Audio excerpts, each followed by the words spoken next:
Yeah, it's a scary thought for A1 foundation crack repair. However, the reality is that it's a long ways off, and there are lots of researchers and developers for all different types of building technologies. And something as simple as you would think concrete is would be that, oh, we figured it out. There's really nothing else to do with it. We've been using it for 100 years in its current form, and for thousands of years, if you want to go all the way back to the Romans using their concrete.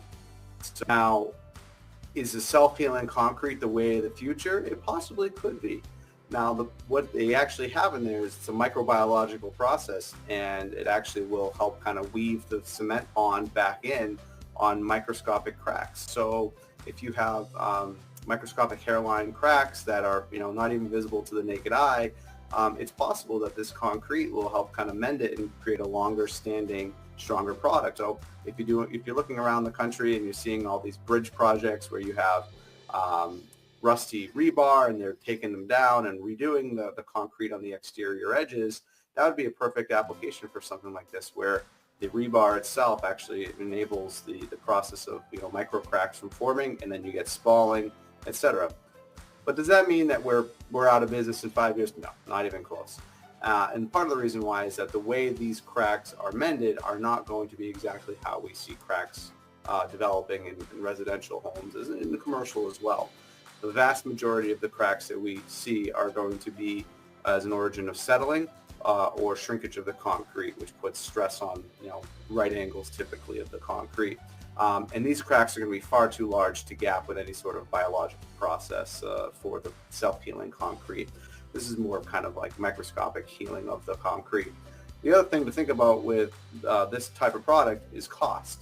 As a new product, I'm sure there's going to be early adopters for residential homes being built, but it's probably going to drive the cost of the concrete between 5 and 10 times the cost per yard of concrete. So if the pockets are deep and you're a person who's an early adopter of technology, this would be something that you might need. So if this early adopter will use it, yes, it's going to be more expensive. It might help with the long-term survivability of the concrete.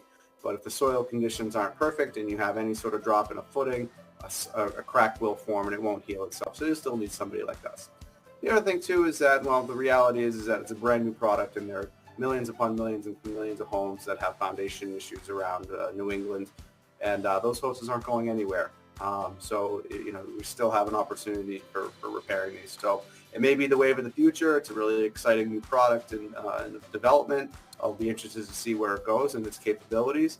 But as an everyday use of concrete, it's probably a long ways off, and won't see it for a very long time as a normal product. So I think we're safe for the time being, and don't get too excited that this is going to be found at your local big box hardware store as a potential solution, because the reality is that it's still very early and really far away off for regular commercial and industrial and residential use.